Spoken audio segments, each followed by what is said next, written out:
Maggagata tayo ng gulay, guys, na may konting baboy. Let's go!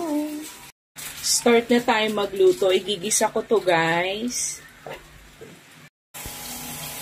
Sunod na natin tong sibuyas. Tapos, eto, luya.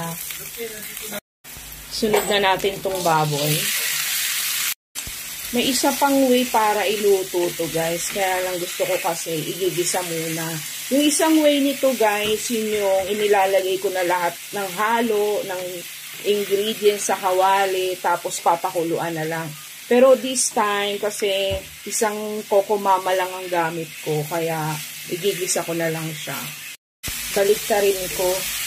Kasi kapag pinakuluan ko to agad, matutuyo yung kokomama natin, yung gata, mauubos.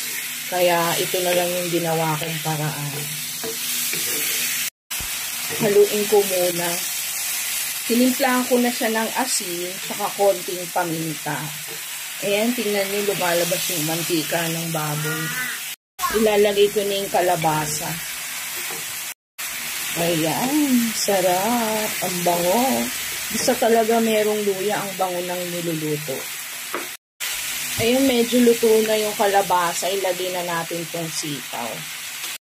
How I wish mahalo ko siya ng maayos.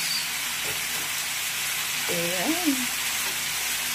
So, ayan, mabilis lang maluto ang sitaw. Ilagay na natin ang ating kokomama.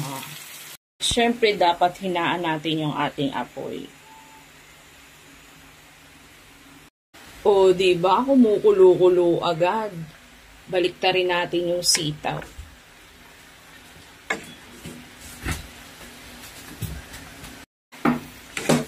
Ayan, malapit na siyang maluto, guys. Medyo naaamoy-amoy pa yung pagkahilaw ng sitaw, kaya hintayin pa din natin siyang kumulo ng konti.